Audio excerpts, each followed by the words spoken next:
कौन है? बाहर आओ। कौन है? 24 साल की अदिति जैसे ही अपने अपार्टमेंट में पहुंची, उसे वहां किसी की मौजूदगी का एहसास हुआ। उसे काफी घबराहट हो रही थी। पसीने से उसका पूरा शरीर भीग चुका था। उसने हड़बड़ी में अपने घर के हर दरवाजे और खिड़की को चेक किया। सब कुछ बंद था, पर फिर भी उसे वहां किसी की मौजूदगी का पूरा विश्वास था। देखो, सामने आ जाओ। अदिति ने जैसे ही ये बोला, अचानक ही किसी ने पीछे से हमला किया और फिर उस पूरे अपार्टमेंट में बिल्कुल सन्नाटा छा गया। शाम को करीब 7:30 बजे के आसपास अदिति की दोस्त माया जब अपने अपार्टमेंट पहुंची तो उसने अपनी की से अपने अपार्टमेंट के दरवाजे को खोलने की बहुत कोशिश की, पर वो खुल नहीं रहा था। उसका पूरा अपार्टमेंट अंदर से बंद था। ये देखकर वो हैरान हो गई। अदिति, अदिति तुम घर आ गई हो क्या? दरवाजा खोलो अदिति। माया अपनी फ्रेंड अदिति को आवाज देने लगी। अदिति उसके साथ इस अपार्टमेंट में रहती थी। वो रोज माया से 1 घंटे पहले अपने ऑफिस से वापस आ जाया करती थी और दरवाजे को कभी अंदर से लॉक नहीं करती थी। इसीलिए आज माया को थोड़ा अजीब लगा, क्योंकि उसके इतना आवाज लगाने पर भी अदिति ने दरवाजा नहीं खोला। तब माया ने अपने अपार्टमेंट की खिड़की के कांच को तोड़ दिया। वो खिड़की खोलकर अंदर पहुंची और अपनी दोस्त को फिर से आवाज लगाने लगी। अदिति तुम कहाँ हो? इतना कहते हुए वो जैसे ही अंदर की तरफ बढ़ी तो उसके होश उड़ गए। अदिति खून से लहूलुहान उनके अपार्टमेंट के हॉल में पड़ी हुई थी, जिसे देखकर माया के हाथ पैर कांपने लगे। डर से उसकी हालत काफी खराब हो गई। उसने तुरंत ही अपना मोबाइल बैग से निकाला और पुलिस को फोन करने लगी। हेलो हेलो पुलिस स्टेशन, मेरी दोस्त का खून हो गया है। उसकी सांस नहीं चल रही। मुझे कुछ समझ नहीं आ रहा। प्लीज सर, आप जल्दी आ जाएं। नहीं, मुझे कुछ नहीं पता। मैं अभी अपने ऑफिस से घर पहुंची हूँ। पुलिस को एड्रेस मिलते ही वहां पहुंचने में ज्यादा वक्त नहीं लगा। उन्होंने उस पूरे अपार्टमेंट को सील कर दिया और उनकी तहकीकात शुरू हो गई। सबसे पहले उन्होंने अदिति के पोस्टमार्टम के लिए उसकी बॉडी वहां से भेज दी। वहां घर में चोरी जैसा कुछ नहीं लग रहा था, पर हाँ, घर का कुछ सामान बिखरा हुआ था, जिसे देखकर पुलिस वाले समझ गए कि वहां किसी तरह की झड़प हुई थी। पर आखिर क्यों? 25 साल की अदिति का दुश्मन कौन था और किसने उसे बेरहमी से मार दिया? पुलिस के मन में काफी सारे सवाल थे, जिसके बारे में जानने के लिए उन्होंने माया को इन्वेस्टिगेशन के लिए बुलाया। पुलिस के पूछने पर माया ने उन्हें अदिति के बारे में सारी डिटेल्स दी। सर, अदिति और मुझे एक साथ रहते हुए कुछ 1 साल हुआ है। वो बहुत अच्छी लड़की थी, सबका बहुत ख्याल रखती थी। उसकी फैमिली में भी सब कुछ ठीक है, पर अभी कुछ वक्त पहले ही उसका उसके बॉयफ्रेंड समर से झगड़ा हुआ। उसके बाद से अदिति ने मुझे कुछ नहीं बताया। मैंने पूछने की कोशिश की, पर वो बात ही नहीं करना चाहती थी। माया के बयान के मुताबिक अदिति स्वभाव से काफी खुशमिजाज और लोगों के बीच जल्दी घुल मिल जाने वाली लड़की थी। अदिति अपनी पढ़ाई खत्म करने के बाद एक अच्छी कंपनी में जॉब कर रही थी। यही नहीं, उसका बॉयफ्रेंड समर भी काफी अच्छा था। वो हमेशा अदिति की परवाह करता था। इसके अलावा अदिति के पास एक बहुत अच्छा फ्रेंड्स का ग्रुप था, जिनके साथ अदिति अक्सर बाहर घूमने जाया करती थी। पर फिर एक दिन अचानक ही अदिति और उसके बॉयफ्रेंड समर के बीच किसी बात को लेकर काफी झगड़ा हुआ, जिसके बाद से उनकी बातचीत भी बंद हो गई। अदिति इस बात को लेकर काफी परेशान थी। उसने अपने दोस्तों से भी बातचीत करना बंद कर दिया था, जिस वजह से उसकी फैमिली और उसके फ्रेंड्स सभी उसके लिए काफी परेशान थे। पर अदिति उन्हें कोई बात नहीं बता रही थी। पुलिस का सबसे पहला शक अदिति के बॉयफ्रेंड समर पर गया। उन दोनों के बीच किस बात को लेकर झगड़ा हुआ और समर उससे इतना नाराज क्यों हो गया, ये बात पुलिस को जाननी थी। इसीलिए उन्होंने तुरंत ही समर को पूछताछ के लिए अपने पास बुलाया। समर को जब अदिति की मौत के बारे में पता चला, तब वो काफी हैरान हो गया। वो पुलिस के सामने खुद को रोने से रोक नहीं पाया, जिसे देखकर पुलिस ने उससे अपने सवाल पूछे। कुछ वक्त पहले तुम्हारे और अदिति के बीच किस बात को लेकर झगड़ा हुआ था, और फिर तुमने उससे मिलना जुलना क्यों छोड़ दिया? पुलिस के पूछने पर समर ने उन्हें अपने और अदिति के बीच हुए झगड़े की वजह बताई। सर, मेरा अदिति से इसलिए झगड़ा हुआ था क्योंकि वो मुझे चीट कर रही थी। मुझे जब उसके इस धोखे का पता चला तब मैंने उससे ब्रेकअप की बात कही, पर उसने कहा कि वो ऐसा कुछ नहीं कर रही और उसे इन सब में फंसाया जा रहा है। पर मेरे पास अदिति के धोखे के सबूत थे। वो अभी भी अपने पहले बॉयफ्रेंड के साथ रिलेशनशिप में थी, और जब मैंने इस बात के लिए अदिति को कन्फ्रंट किया तो वो इस बात से मुकर गई, जबकि मुझे इस बारे में खुद उसके एक्स बॉयफ्रेंड ने बताया था। उसी ने मुझे सारे सबूत दिए थे और कहा था कि मैं उसकी जिंदगी से दूर चला जाऊं। पुलिस के पास अब 2 बयान थे, जहां माया का कहना था कि कुछ वक्त पहले समर और अदिति की लड़ाई हुई थी, और अब समर पुलिस को ये कह रहा था कि अदिति अपने पुराने बॉयफ्रेंड के साथ अभी भी रिलेशनशिप में थी, जबकि माया का कुछ और ही कहना था। इन दोनों की ये बातें पुलिस को उलझा रही थी।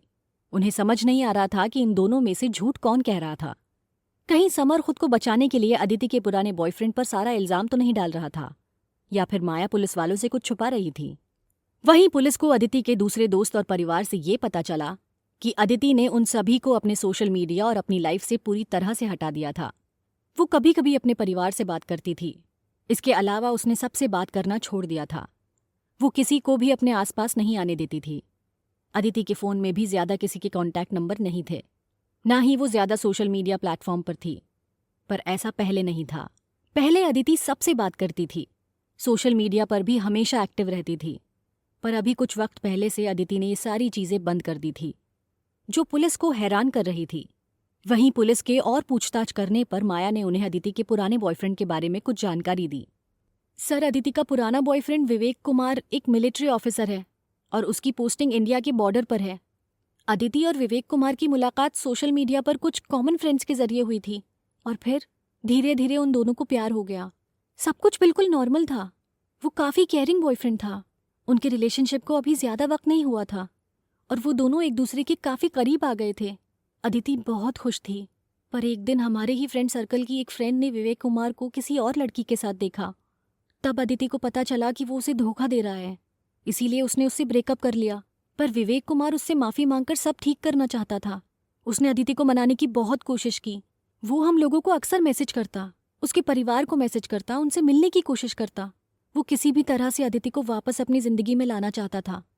पर अदिति अब उसके धोखे के बाद उस पर ट्रस्ट नहीं कर सकती थी, इसीलिए उसने उसे कभी मौका नहीं दिया।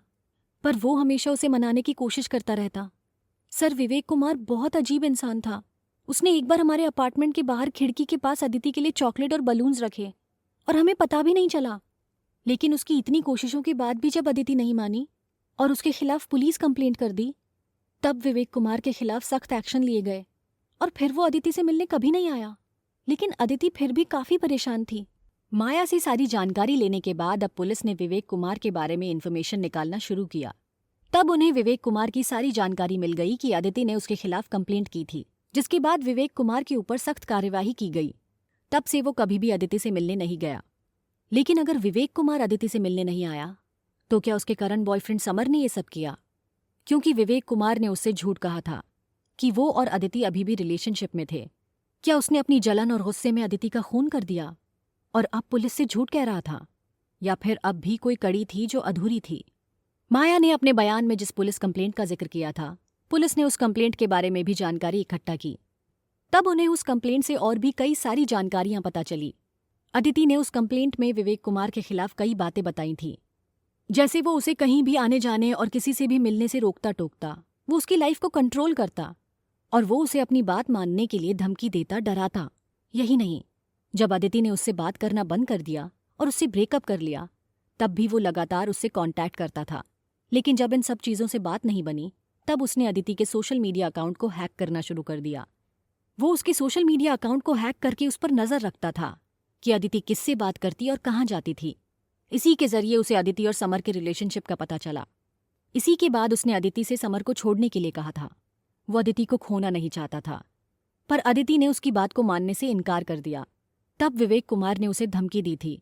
लेकिन अदिति की कंप्लेंट के बाद विवेक कुमार के ऊपर कार्यवाही हुई, जिसके बाद से उसको अदिति के आसपास किसी ने नहीं देखा। इसी सब कार्यवाही के बीच अदिति की पोस्टमार्टम रिपोर्ट भी आ गई थी, जिससे पुलिस को ये पता चला कि अदिति की मौत गले पर 6 से 7 बार किसी धारदार चीज से वार करने से हुई थी। उसके पैर की हड्डी भी टूटी हुई थी, साथ ही उसे और भी कई जगह चोटें आई थी। पुलिस को इस पोस्टमार्टम रिपोर्ट से इतना पता चल चुका था कि मौत से पहले उसके और कातिल के बीच हाथापाई हुई थी और कातिल ने अदिति को जान से मारने से पहले उसे कई तरह से टॉर्चर किया था।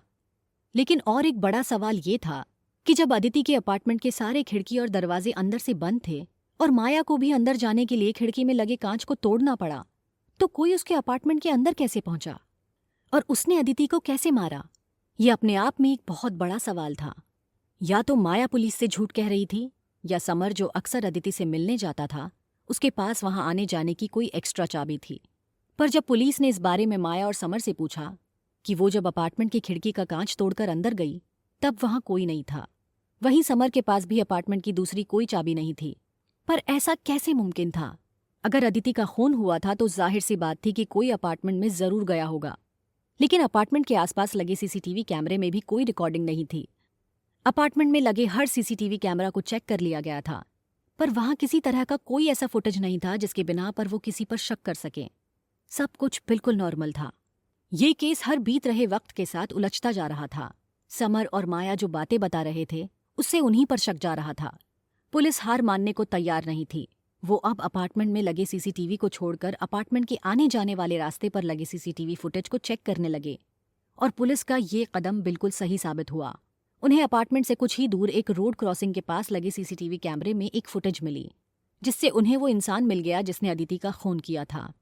उस रोज अपार्टमेंट में अदिति और माया के ऑफिस जाने के बाद माया या समर कोई भी नहीं आया था, पर उस रोड क्रॉसिंग के पास लगे सीसीटीवी फुटेज में उन्हें एक इंसान नजर आया जो अपने चेहरे को अपने कपड़े से छुपाए तेजी से अदिति के अपार्टमेंट की तरफ जा रहा था, जो ये बताने के लिए काफी था कि उसने पुलिस वालों से झूठ कहा था। यही नहीं, उसने अपने पूरे डिपार्टमेंट को भी अपने झूठ के जाल में फंसा लिया था। पर अब उन्होंने उसे गिरफ्तार करने में बिल्कुल भी देर नहीं की। जब उन्होंने उसे अरेस्ट करने के बाद उससे पूछताछ की, तब विवेक कुमार ने उन्हें स्टेटमेंट देते हुए कहा, सर आप गलत समझ रहे हैं। मैंने अदिति को नहीं मारा। मैं उसे क्यों मारूंगा? मैं उससे बहुत प्यार करता हूं। मैंने तो हर मुमकिन कोशिश की कि उसे अपनी जिंदगी में वापस लेकर आऊं, पर वो समझ ही नहीं रही थी। और जिस इंसान के लिए उसने मुझसे ब्रेकअप किया, वो इंसान खुद उस पर ट्रस्ट नहीं करता था। मैं तो बस उसे समझाने की कोशिश कर रहा था। हाँ, मैं उस दिन उस एरिया में गया था, पर मैं अपार्टमेंट नहीं गया। मैं तो उस एरिया में किसी काम से गया था। मैं सच कह रहा हूं, मेरा अदिति के खून से कोई लेना देना नहीं है। विवेक कुमार की स्टेटमेंट पर पुलिस वालों को बिल्कुल विश्वास नहीं था। उन्होंने अब विवेक कुमार के झूठ को पकड़ने के लिए उसके फोन और लैपटॉप से इन्फॉर्मेशन इकट्ठा करना शुरू कर दिया।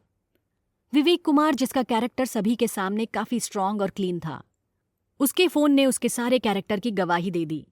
वो एक ऐसा इंसान था जिसका रिश्ता कई लड़कियों से था और वो सभी के साथ एक ही तरह से बर्ताव करता। वो शुरुआत में उन सभी के लिए केयरिंग बॉयफ्रेंड होता, पर फिर धीरे धीरे उनकी लाइफ को कंट्रोल करने लगता। अदिति ना ही पहली लड़की थी और ना ही आखिरी। उसने अदिति से पहले भी ऐसा कई लड़कियों के साथ किया था और अब भी कर रहा था। जिस शाम को अदिति का मर्डर हुआ था, उस वक्त भी वो किसी और लड़की से डेटिंग की बात कर रहा था। पुलिस को उसके फोन से अदिति को किए मैसेज और कॉल्स भी मिल गए, जो उसने अदिति के मर्डर से पहले उसे किए थे। इन सभी सबूत के साथ पुलिस ने जब विवेक से पूछताछ की, तब पहले तो वो इस बात से मुकर गया, पर जब उन्होंने थोड़ी सख्ती बरती तब विवेक कुमार को अपना गुनाह कबूल करना पड़ा। हाँ, ये सच है कि मैंने उसे मारा है, क्योंकि वो मुझे धोखा दे रही थी। जब मैं उसका बॉयफ्रेंड हूं, तो वो उस समर के साथ कैसे जा सकती है? मैंने उसे कितनी बार समझाने की कोशिश की कि अब से ऐसा कुछ नहीं होगा, मैं सब कुछ ठीक कर दूंगा, सब कुछ बदल दूंगा, पर वो मेरी बात सुन ही नहीं रही थी। मैंने उसे मनाने की बहुत कोशिश की, उसके लिए गिफ्ट्स, चॉकलेट्स और ना जाने क्या क्या किया। उसके लिए सब कुछ किया, उसका इंतजार किया, बार बार फोन किया, मैसेज किया, पर वो मुझे नजरअंदाज कर रही थी। और जब मैंने उसे मनाने के लिए उसे धमकी दी कि मैं उसके परिवार और उसके दोस्तों को जान से मार दूंगा, तो उसने मेरे ही खिलाफ कंप्लेंट कर दी। उसकी वजह से मुझे अपने मिलिट्री डिपार्टमेंट से सजा मिली, मेरे ट्रैक रिकॉर्ड पर बुरा असर पड़ा, पर फिर भी मैंने उसे जाने दिया। मैंने सोचा कि वो अब मान जाएगी, लेकिन इतना कुछ करने के बावजूद भी वो नहीं समझी। तब मेरे पास भी कोई दूसरा रास्ता नहीं बचा। मैं उस दिन उसके अपार्टमेंट गया ताकि उसे समझा सकूं, पर मेरे लाख कहने के बावजूद उसने मुझे अपार्टमेंट के अंदर आने नहीं दिया। तब मैं उसके अपार्टमेंट के पीछे की खिड़की के सहारे अंदर गया, जहां कोई सीसीटीवी कैमरा नहीं लगा था। मैंने उसे समझाने की बहुत कोशिश की, पर वो कुछ सुनना ही नहीं चाहती थी। वो पुलिस को फोन करने लगी, और तब मेरे पास कोई दूसरा रास्ता नहीं बचा था। मैं उससे बहुत प्यार करता था, पर फिर भी उसकी बेवकूफ़ी की वजह से मुझे उसे मारना पड़ा। विवेक कुमार को अपने किए का कोई पछतावा नहीं था। वो तो ये कह रहा था कि अदिति ने उसे धोखा दिया। वो उसके साथ रिलेशनशिप में रहकर समर के साथ थी, पर उसने कभी खुद के ऊपर नजर नहीं डाली कि उसका कितनी लड़कियों के साथ अफेयर था, और फिर भी वो उसके साथ जबरदस्ती रहने की कोशिश कर रहा था। ना सिर्फ उसने अदिति को रिलेशनशिप में धोखा दिया था, साथ ही उसे मेंटली बहुत टॉर्चर किया था। अदिति इतनी डर गई थी कि उसने सभी से मिलना जुलना और बात करना छोड़ दिया था। वो हमेशा अपने अपार्टमेंट में बंद रहने लगी थी। पुलिस को अपार्टमेंट से कुछ मेडिकल रिपोर्ट भी मिली, जिससे उन्हें पता चला कि अदिति डिप्रेशन में चली गई थी। वो कई बार इतनी परेशान हो जाती कि खुद ही को मारने पीटने लगती। उसकी दिमागी हालत भी विवेक की वजह से काफी खराब हो गई थी, लेकिन फिर भी उसने खुद को संभाला। उसने समर के साथ अपनी जिंदगी में आगे बढ़ने की कोशिश भी की, पर विवेक ने उसे मार दिया, क्योंकि वो ये हजम नहीं कर पाया कि अदिति उसे छोड़कर किसी और लड़के के पास कैसे जा सकती थी। विवेक कुमार के गुनाह कबूल करने के बाद उसे 20 साल की सजा हुई, लेकिन इसमें अदिति की क्या गलती थी? उसने अपनी तरफ से अपने रिलेशनशिप में सब कुछ दिया था, पर विवेक कुमार नहीं सुधरा। वो लगातार अदिति को धोखा देता रहा। वहीं अदिति का दूसरा बॉयफ्रेंड समर, उसने सिर्फ विवेक कुमार की बातें सुनी पर अदिति पर विश्वास नहीं किया। हम सभी रिश्ते में एक दूसरे से वफादार होने की उम्मीद करते हैं, पर हम खुद कई बार ये भूल जाते हैं कि जो चीज़ हम दूसरों से उम्मीद कर रहे हैं वो हमें भी खुद उस रिश्ते में देनी होंगी। रिश्ता बनाने में ज़्यादा वक्त नहीं लगता, पर उसे संभालने और सहेजने में लगता है, जिसमें विवेक कुमार और समर दोनों ही फेल हो गए और इसकी कीमत अदिति को चुकानी पड़ी।